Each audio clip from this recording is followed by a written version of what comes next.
Good afternoon and welcome to Veckans Weimers, This Week in English.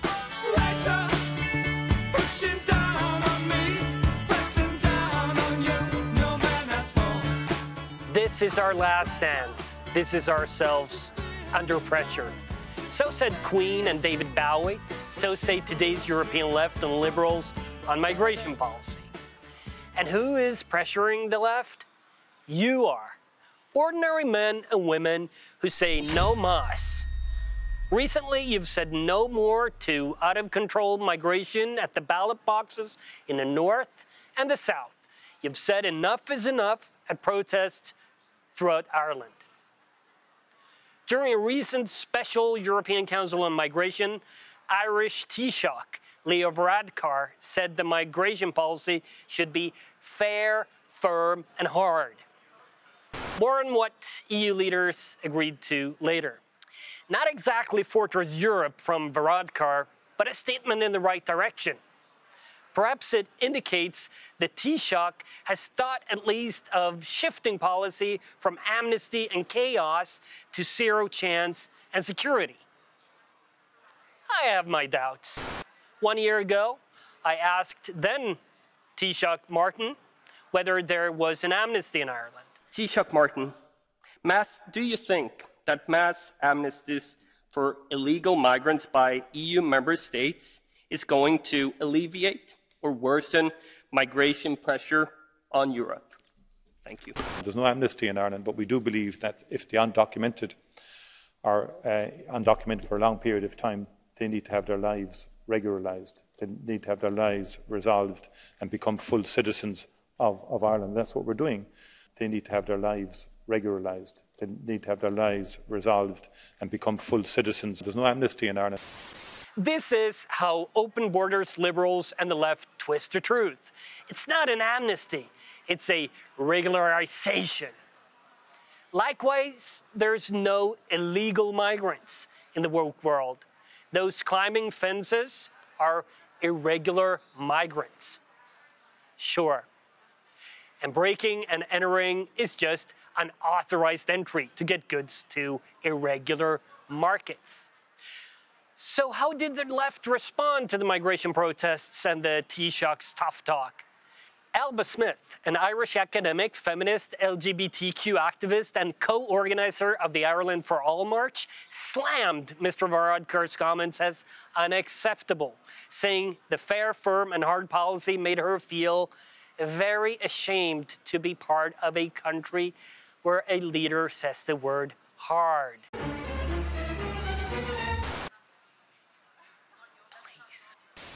Open borders campaigners like Smith wants Europe to signal everyone is welcome.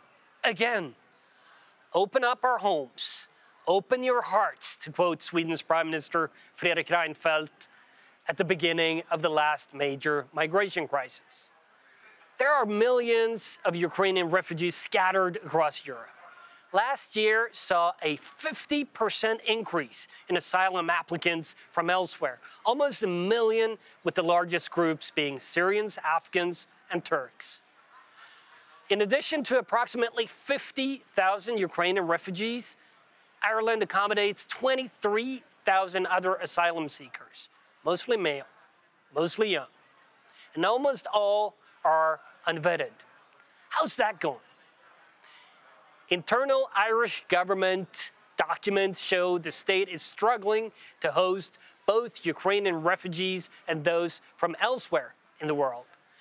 The UNHCR warned that Ireland's asylum system appeared to be unraveling.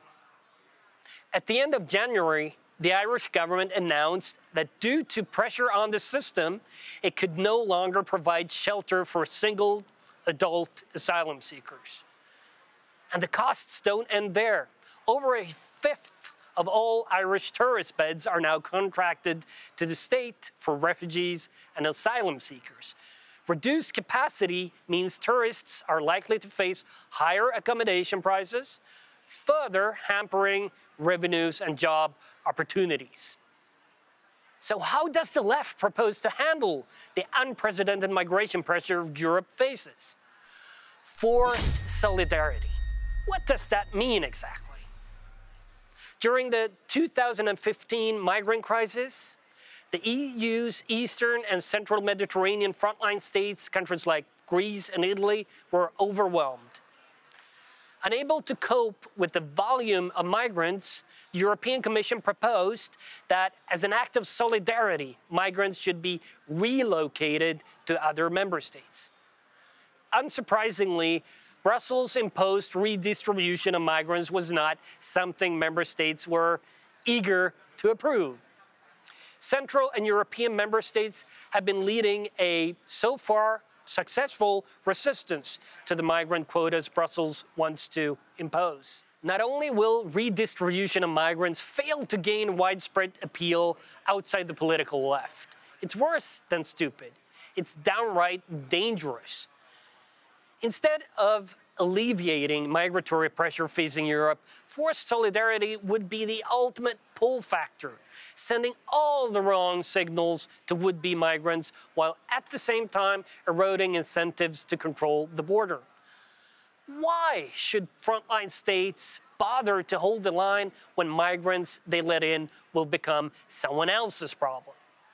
Why should those seeking a life in Europe refrain from entering illegally when they know their reward is relocation and welfare? The left and open borders liberals know they're running out of time. Winter is coming. European elections will be held next year. And they know they're losing the battle over migration policy. They want open borders. That's why they are desperate to approve the Migration and Asylum Pact before voters go to the polls in the EU elections next year. The agreement to do so between the EU Parliament and the rotating presidencies of the Council is known as the Joint Roadmap. The Migration Pacts include sensible proposals on registration and screening of migrants that the left hates. They want open borders and swift approvals, not screening, identification, detention, and returns of those entering Europe illegally. Eurodoc is a database of migrants' fingerprints to track their movements and detect when they make applications for asylum in multiple countries. Conservatives and member states want to improve it, but the left resists. They know no one opposes better screening or improved control by way of data and registration. That's why they hold these proposals hostage until migrant quotas are approved as a package deal on the Migration and Asylum Pact. When open borders liberals forced a debate on sticking to the roadmap in Strasbourg, my message was clear. Instead, the way forward is to secure the border and throw forced solidarity in the dustbin of history. Drop forced solidarity. Don't penalize countries who don't want migrant quotas imposed on them. Instead, pass the proposals that enjoy support today. Defend the border and secure Europe. Help me send this message to EU governments. Contact your representative now. And if he or she is a leftist, well, help me fill my mug with their leftist tears. Because they won't stop crying. But it doesn't matter. Europe's future is at stake.